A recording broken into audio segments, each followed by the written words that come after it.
Chers amis, l'évangile que nous avons médité la dernière fois s'achevait par ce verset. À Nazareth, l'enfant, lui, grandissait et se fortifiait, rempli de sagesse, et la grâce de Dieu était avec lui. L'Évangile ne dit rien sur cette période qui va du retour d'Égypte et de l'installation à Nazareth jusqu'à l'épisode que nous allons méditer aujourd'hui, l'épisode de Jésus au temple à 12 ans. Pourtant, c'est très important de penser à cette période et de méditer aussi ce que fut la vie de Jésus à Nazareth lorsqu'il était enfant. C'était une vie à la fois toute simple et en même temps toute sainte, entre Marie, sa mère toute aimante, et Joseph, son père adoptif qui était un homme juste. Il y a quelques années, Daniel Ange a écrit ce livre « Dieu à 12 ans », dans lequel il a essayé justement d'évoquer ce que fut la vie de Jésus pendant cette période. Et puis, nous arrivons donc à cet épisode du recouvrement de Jésus au temple que nous allons méditer aujourd'hui et qui est évoqué en Luc au chapitre 2, versets 41-32. 12 ans, c'est un âge important pour le garçon dans la société juive, car jusque-là, il était sous l'autorité et l'éducation de sa mère, et à 12 ans, il était admis dans la société des hommes. Son père prenait un rôle plus important dans son éducation et notamment le préparait à trouver un métier pour l'exercer plus tard. Et c'est justement à cette période charnière que Jésus vient au temple à Jérusalem avec ses parents. Avant de méditer le texte, tournons-nous vers le Père du ciel pour lui rendre grâce pour ce qu'il nous manifeste encore de son Fils dans ce mystère. Vraiment, il est juste et bon de te rendre gloire, de t'offrir notre action de grâce toujours et en tout lieu à toi, Père très saint, Dieu éternel et tout-puissant. Car il t'a plu dans ta sagesse et ta bonté de te révéler en personne et de nous faire connaître le mystère de ta volonté. Tu veux faire de nous tous tes enfants adoptifs par le Christ, ton Fils, notre Seigneur. En demeurant chez toi dans le temple, ton Fils nous révèle notre vocation profonde, partager ta vie dans l'Esprit Saint, ô notre Père, toi qui nous aimes et veux notre bonheur pour l'éternité. C'est pourquoi, avec les anges et tous les saints, nous proclamons ta gloire et nous chantons.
L'évangile de Luc commence par ces mots.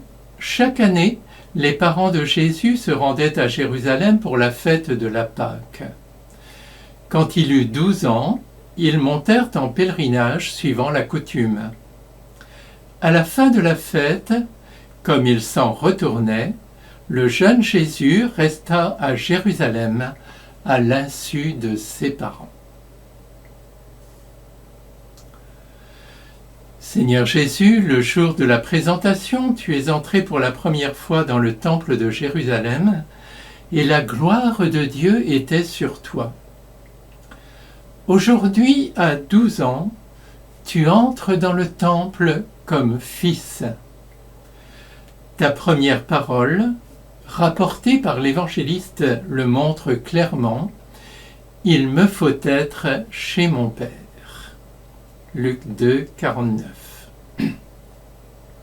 C'est le Père qui t'a envoyé parmi nous pour que tu nous révèles son immense amour de Père et son dessein de faire de nous ses enfants. Tu n'as que 12 ans, mais tu manifestes que tu connais le Père et que tu n'as pas d'autre désir que d'accomplir sa volonté. Tu t'es consacré totalement à cette mission découlant de ta filiation divine, dit le catéchisme au numéro 534. Celle-ci prime pour toi sur les affections humaines les plus légitimes.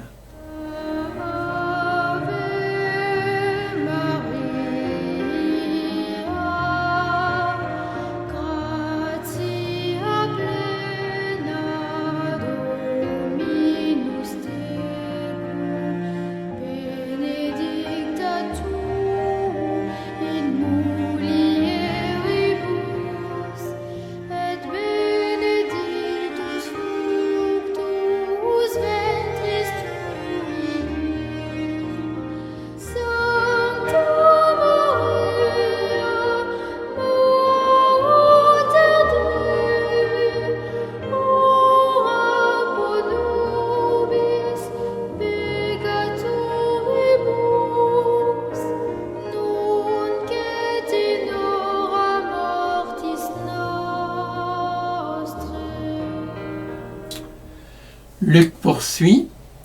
Le jeune Jésus resta à Jérusalem à l'insu de ses parents.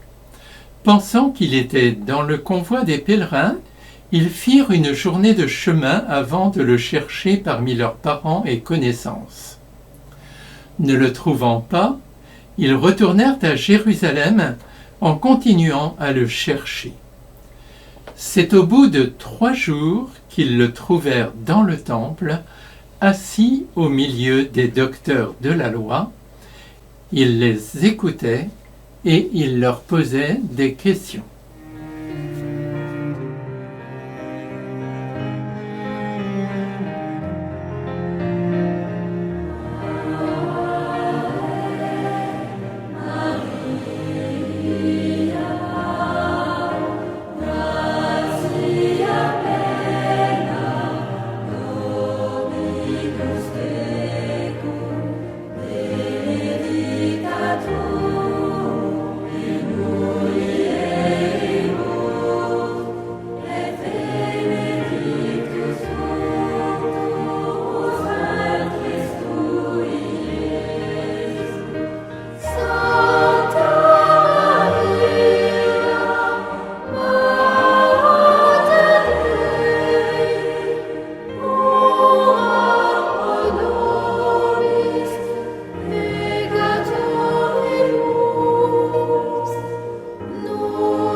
Seigneur Jésus, lorsque tu t'es trouvé au milieu des docteurs de la loi, tu as été attiré par eux.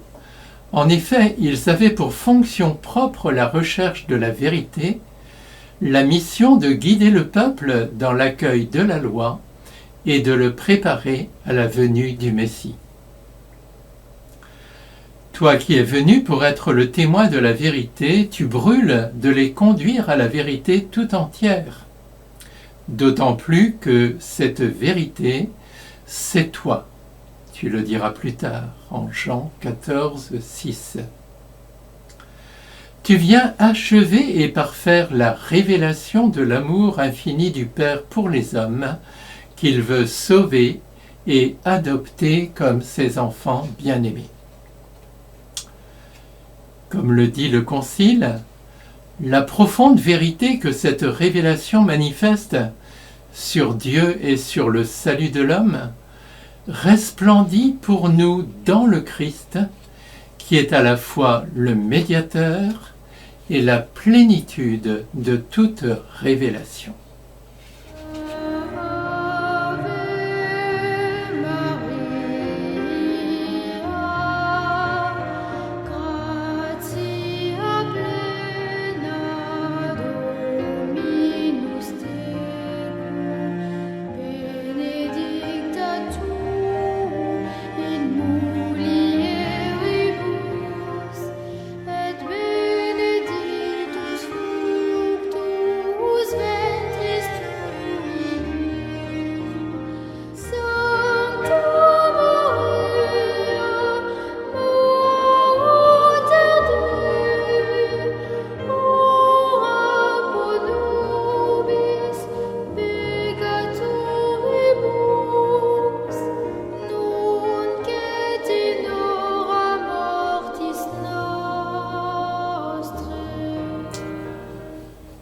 Les docteurs de la loi se proclament rabbi, maître.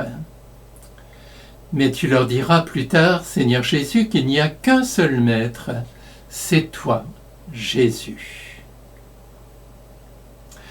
Un autre texte de Matthieu le confirme au chapitre 23, versets 1 à 11. Jésus déclara, « Les scribes et les pharisiens enseignent dans la chair de Moïse. Donc, tout ce qu'ils peuvent vous dire, faites-le et observez-le. Mais n'agissez pas d'après leurs actes, car ils disent et ne font pas. Toutes leurs actions, ils les font pour être remarqués des gens. Ils aiment recevoir des gens le titre de rabbi. Pour vous, ne vous faites pas donner le titre de rabbi, car vous n'avez qu'un seul maître pour vous enseigner, et vous êtes tous frères. Ne vous faites pas non plus donner le titre de maître, car vous n'avez qu'un seul maître, le Christ. Le plus grand parmi vous sera votre serviteur. Seigneur Jésus, durant ta vie publique, tu te heurteras aux scribes et aux pharisiens. Tu critiqueras non pas leur fonction, ils enseignent en effet la loi donnée par Moïse, mais la manière dont ils le font. Ils ne mettent pas en pratique les préceptes qu'ils enseignent et recherchent non la gloire de Dieu, mais leur propre gloire. Seigneur Jésus, tu es le seul rabbi parfait, le seul docteur de la loi, le seul guide qui mérite une confiance absolue. En effet, tu fais ce que tu dis, et tu ne cherches que la gloire de ton Père, dont tu révèles l'amour infini pour les hommes.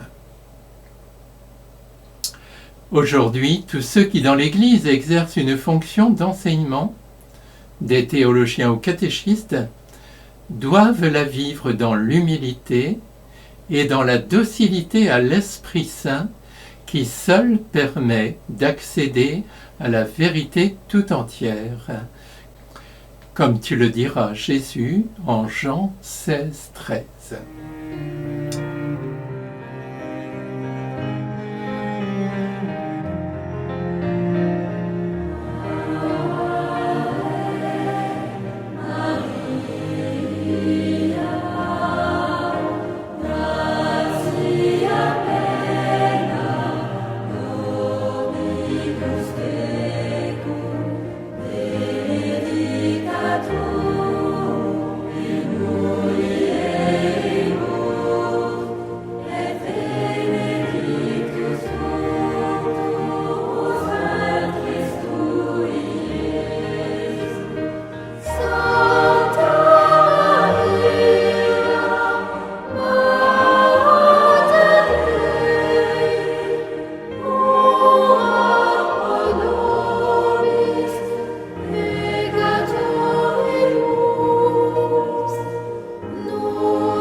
Marie et Joseph cherchaient Jésus. Luc écrit « Ils le trouvèrent dans le temple, assis au milieu des docteurs de la loi. Il les écoutait et leur posait des questions. » Seigneur Jésus, dans le temple, tu es assis comme le Maître. Tu écoutes et poses des questions. Ton cœur est sans doute tout brûlant, tandis que vous parlez des Écritures. Confère Luc 24, 32. En effet, affirme la Constitution Dei Verbum, les livres de l'Ancien Testament permettent à tous de connaître qui est Dieu et qui est l'homme, non moins que la manière dont Dieu, dans sa justice et sa miséricorde, agit envers les hommes. Dei Verbum 15. Ces livres ont formé le peuple dans l'espérance du salut que toi, Jésus, tu viens réaliser. Certes, les auteurs de ces livres sont des hommes imparfaits, mais ils ont tous été inspirés par le Saint-Esprit, comme le rappellera Pierre dans sa deuxième épître, au chapitre 1er, versets 19-21. Certes, leurs livres comportent de l'imparfait et du caduc. La parole dans l'Ancien Testament, dit encore l'Épître aux Hébreux, était fragmentaire et variée. En Hébreux 1, verset 1. Durant ta vie publique, Jésus, tu devras par exemple rappeler quel est le premier commandement, Matthieu 23, 35, 40, et écarter ceux qui ne sont que préceptes humains, par exemple en Matthieu 15, 10 à 20. Tu devras corriger certaines lois, comme celle du divorce, qui n'est pas conforme au dessein initial de Dieu. Matthieu 19, 1, 9. Et tu devras renforcer contre les Sadducéens la foi en la résurrection des morts. Matthieu 22, 23, 33, etc. Mais aujourd'hui encore, ces livres de l'Ancien Testament, affirme Dei Verbum, tes fidèles au Christ doivent les respecter avec vénération. En eux s'exprime un vif sens de Dieu. En eux se trouvent de sublimes enseignements sur Dieu, une sagesse salutaire au sujet de la vie humaine, d'admirables trésors de prière. En eux, enfin, se tient caché le mystère de notre salut.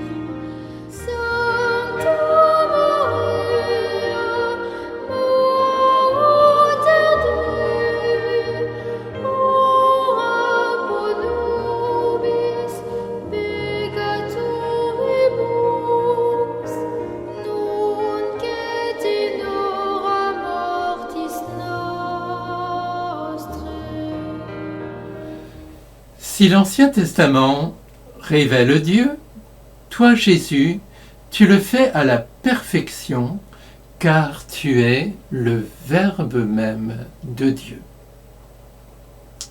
Saint Jean le rappelait au début de son évangile, le Verbe était la vraie lumière qui éclaire tout homme en venant dans le monde, et le Verbe s'est fait chair, il a habité parmi nous.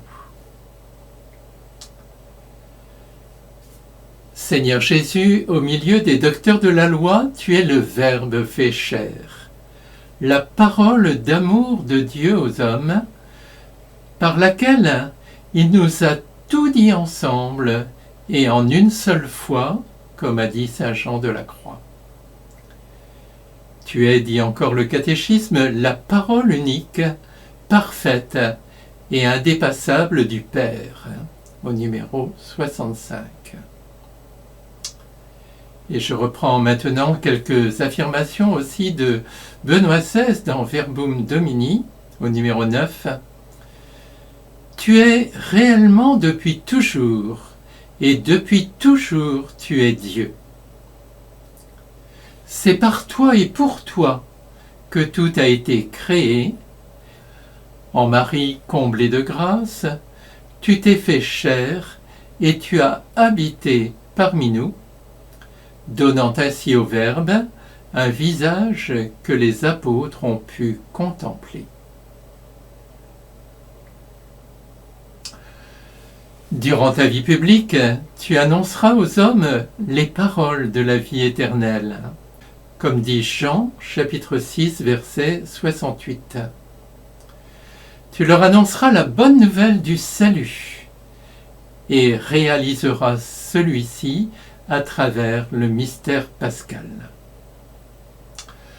Tu achèveras ainsi la révélation en la complétant. Tout ce qui a été annoncé de façon fragmentaire et variée, tout ce qui a été préfiguré de façon voilée dans l'Ancien Testament sera ainsi accompli, comme tu le diras en Jean 19:30, et définitivement parfait.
Luc poursuit.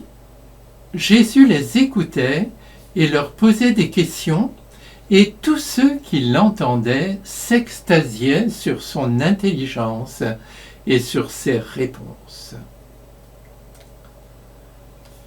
Seigneur Jésus, pour les gens, tu es un adolescent de Nazareth, fils de Marie et de Joseph.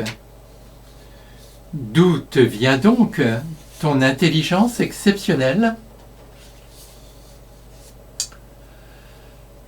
Avant ta venue, les Juifs ont beaucoup médité sur la sagesse, affirmant même qu'elle s'est incarnée dans la Torah. Par exemple, en Baruch 3, verset 38, jusqu'à 4, verset 1. Aujourd'hui, Seigneur Jésus, tu manifestes que c'est toi, la sagesse de Dieu, par qui tout a été créé. Confère Sagesse 9, 1, 3. Et qui s'est incarné. Saint Luc le souligne, par exemple en Luc 2, 40 et 2, 52. Tu viens du Père, tu vis avec et pour le Père. Tu es venu révéler et réaliser son dessein d'amour pour les hommes qu'il veut tous sauver. Cela passe avant tout, même avant ton amour pour tes parents. Ton intelligence remarquable vient de ce que tu es Dieu, rempli de l'esprit d'intelligence. Confère Isaïe 11, versets 1 et 2. Dans les Écritures, même imparfaites, tu discernes la révélation que ton Père a faite de lui-même et de son dessein de salut, révélation que tu vas conduire à sa perfection par ton enseignement et par le don de ta vie pour notre salut.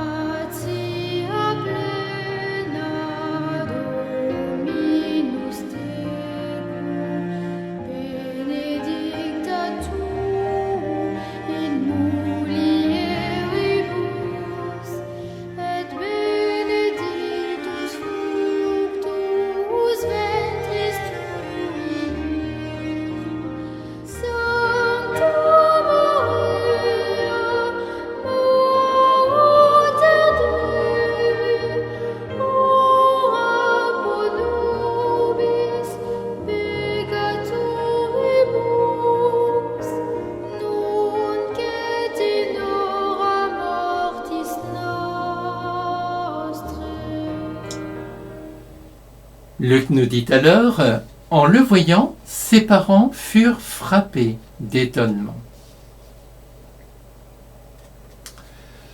Seigneur Jésus, dans ton amour premier pour le Père, tu n'as pas craint de plonger tes parents dans l'angoisse, puis dans l'étonnement.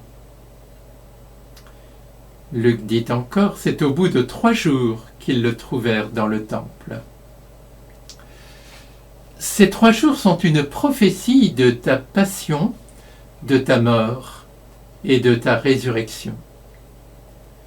Ce mystère de l'amour plus fort que le mal et la mort provoquera un étonnement bien plus grand encore. Il apparaîtra comme un scandale pour les Juifs et une folie pour les païens, dira Paul en 1 Corinthiens 1, 23. Pourtant, c'est alors que la sagesse de Dieu sera manifestée de façon éclatante et Marie chantera de nouveau son Magnificat. Mon âme exalte le Seigneur, exulte mon esprit en Dieu mon Sauveur. Souvent, comme Marie, de prime abord, nous ne comprenons pas la sagesse de la croix glorieuse et nous, pécheurs, nous nous rebellons. Pourtant, Seigneur Jésus, tu n'es jamais plus proche de nous que quand nous sommes dans l'épreuve. Si nous nous tournons alors vers toi, tu nous y rejoins pour nous aider à la porter, pour la transfigurer par ton amour et lui donner ainsi, par toi, avec toi et en toi, une valeur rédemptrice. Tu nous aides alors à raviver en nous le don de sagesse reçu de l'Esprit Saint à notre baptême. Il nous fait entrer dans la grande sagesse de Dieu.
L'absence de Jésus pendant 3 jours a été comme un glaive dans le cœur de Marie. C'est pourquoi Luc précise, sa mère lui dit, « Mon enfant, pourquoi nous as-tu fait cela? Vois comme ton père et moi nous avons souffert en te cherchant. » Il leur dit, « Comment se fait-il que vous m'ayez cherché? Ne saviez-vous pas qu'il me faut être chez mon Père ?» mais ils ne comprirent pas ce qu'il leur disait. Et Luc ajoute un peu plus loin, sa mère gardait dans son cœur tous ces événements.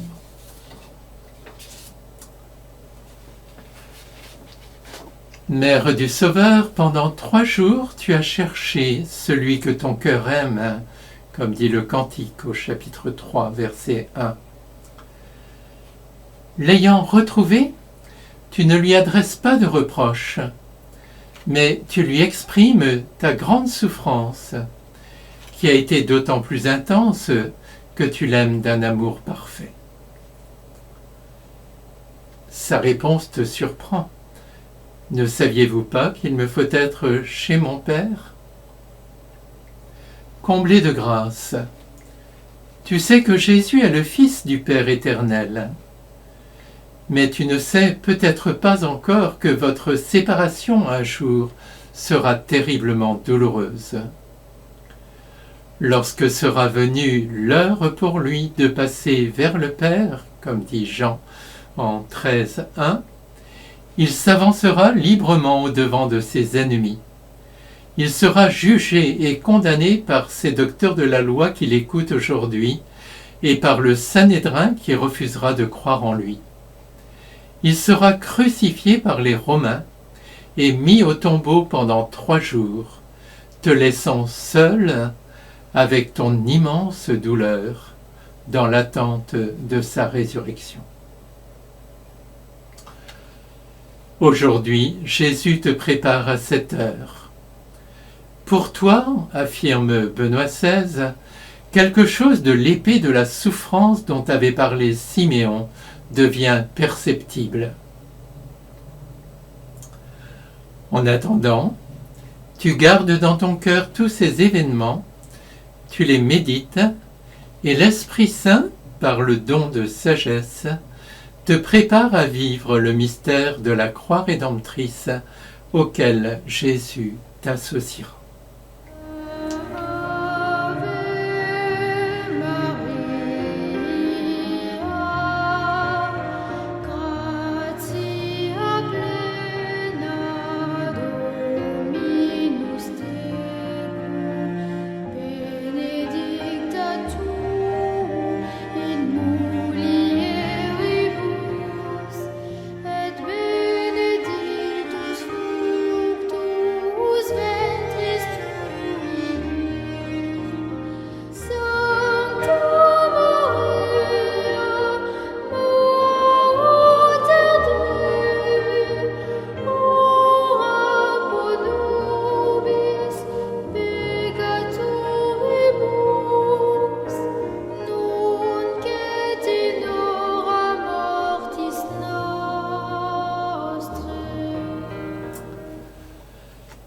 Joseph aussi participe à la douleur de cette séparation. Luc continue, sa mère dit à Jésus, « Vois comme ton père et moi, nous avons souffert en te cherchant. »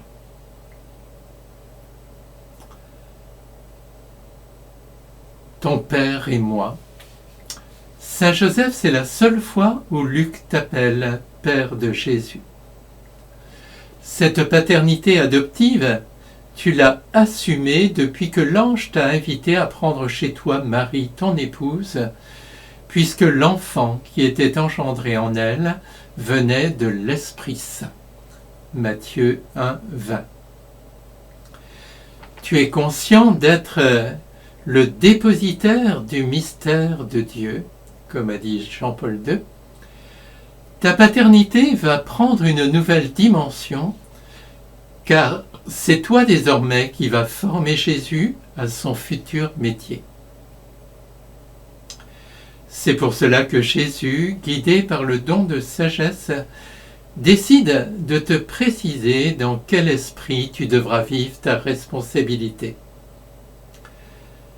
Le Verbe de Dieu ne s'est pas incarné pour être charpentier, aussi noble ce métier soit-il. Il est venu parmi nous pour accomplir l'œuvre du Père et pour ramener à lui tous ces enfants dispersés. C'est ce que Jésus te rappelle à travers sa réponse que Benoît XVI traduit en quelque sorte ainsi: « Ce n'est pas toi, mon Père, mais c'est un autre, Dieu lui-même, c'est à lui que j'appartiens. » Joseph, après cet épisode, Jésus te sera soumis. Mais toi, tu le formeras humainement avec un amour purifié, conscient que sa vocation est d'être tout donné aux œuvres de son Père, notamment à travers son enseignement.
Luc conclut: Jésus descendit avec eux pour se rendre à Nazareth, et il leur était soumis.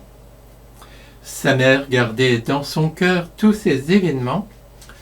Quant à Jésus, il grandissait en sagesse, en taille et en grâce, devant Dieu et devant les hommes.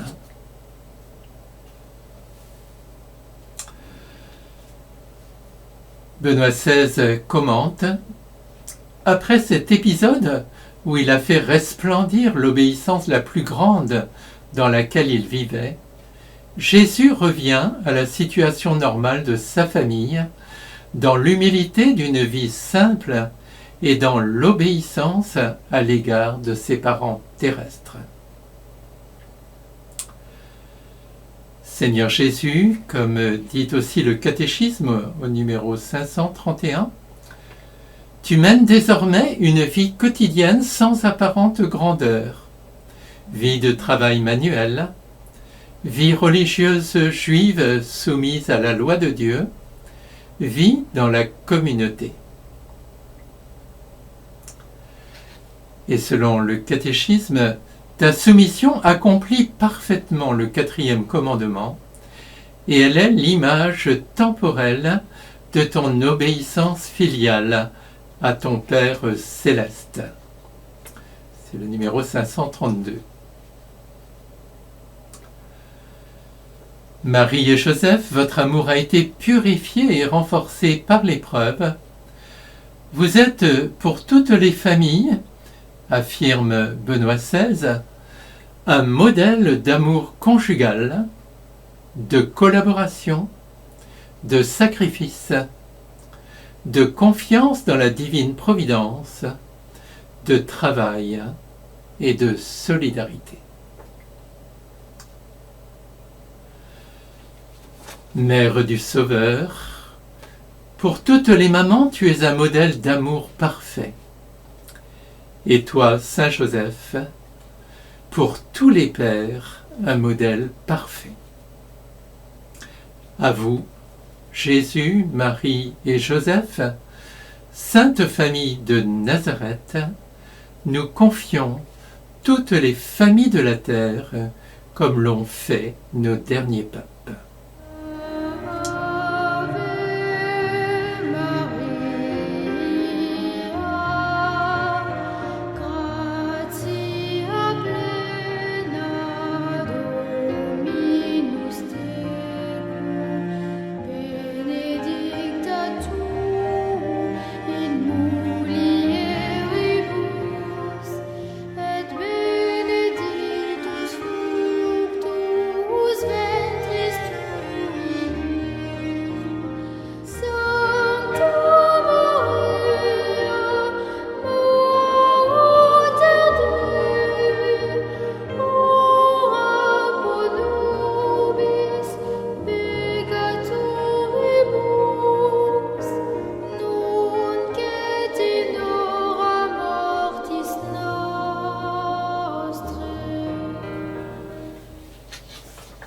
Saint Joseph, cet épisode nous invite aussi à regarder en toi le travailleur. Jésus descendit avec eux pour se rendre à Nazareth et il leur était soumis. Saint Joseph, à Nazareth, tu reprends ton métier de charpentier et Jésus commence docilement son apprentissage avec toi. Le métier de charpentier est beau car il te permet de prolonger l'œuvre de la création. Il est très utile à tes concitoyens et très estimé par eux. Mais il est parfois difficile. Tu ne disposes pas de tous nos outils modernes. Il te faut porter de lourdes charges et à la force de tes bras, scier, raboter, percer, assembler. Depuis le péché originel, c'est à la sueur de son visage que l'homme gagne son pain, affirme Genèse 3,19. Le travail est devenu une peine qui peut écraser. Mais toi, Joseph, par ta charité, tu humanises ton travail, tu le supportes avec courage, tu le fais même avec joie, car tu travailles avec Jésus pour la Sainte Famille. Saint Joseph, nous t'adressons la prière du cardinal Suenens. Saint Joseph, maître de la vie intérieure, apprends-nous à vivre au quotidien dans l'intimité de Jésus et de Marie et dans l'abandon confiant à l'amour du Père. Saint Joseph, protecteur de la famille de Nazareth, nous te confions l'avenir de nos familles. Qu'elles soient des foyers d'accueil et d'amour, aide-nous dans l'éducation chrétienne de nos enfants. Saint Joseph, modèle des travailleurs, nous te confions notre travail quotidien, qu'il contribue au bien-être de tout homme. Aide-nous à l'accomplir en esprit de service. Nous te prions pour toutes les personnes à la recherche de travail. Saint Joseph, gardien fidèle de l'Église, à qui Dieu a confié la garde des mystères du salut, inspire les chrétiens à être des témoins fidèles de l'Évangile, toujours et partout, au cœur du monde si douloureusement en quête de fraternité et de paix. Amen.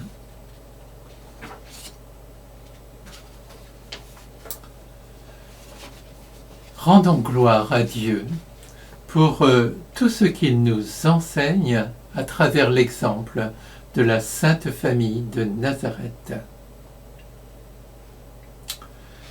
Seigneur Jésus, au temple tu es resté chez ton Père, tu es venu nous révéler l'immensité de son amour et de sa miséricorde pour nous.